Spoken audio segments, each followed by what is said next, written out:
السلام علیکم ناظرین، 49 نیوز کے نیوز ویلاگ کے ساتھ میں ہوں عامر تقوی۔ آج قصور کی اہم خبروں پر نظر ڈالتے ہیں۔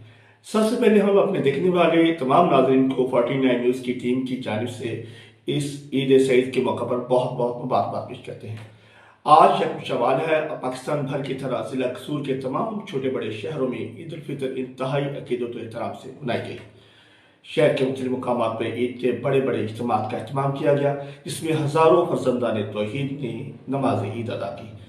آج کے اجتماعات پر علماء اکرام نے اخوت، رواداری، مساوات کا درس دیا اور ملک پاکستان کی امن و سلامتی اور تعمیر و ترقی کے لیے دعائیں کی گئیں۔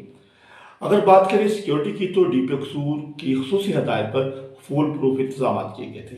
عید کے اجتماعات پر پنجاب پولیس کی بھاری نفرین ڈیوٹی تھی تاکہ امن و امان کی صورتحال کو قائم رکھا جا سکے۔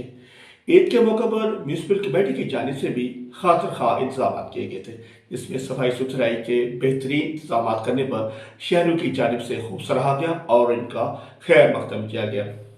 ادھر آج اسسٹنٹ کمشنر محمد عامر بٹ نے مختلف علاقوں کا انتظامات کے حوالے سے جائزہ لیتے ہوئے اطمینان کا اظہار کیا ہے۔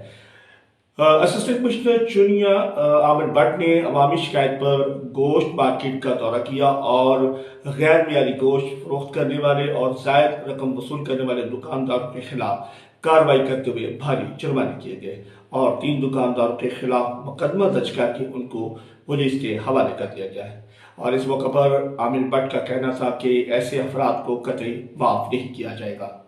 ادھر راجہ گنج میں بھی انتظامیہ نے گوشت مارکیٹ میں چند دکانداروں کو ہزار روپے جرمانہ کر کے خود کو بری الزمہ کرتے ہوئے دکھائی دیے، لیکن اس کے باوجود قصابوں نے مارکیٹ میں سرعام غیر معیاری اور طے شدہ رقم کے مقابلے میں زائد رقم وصول کرتے رہے۔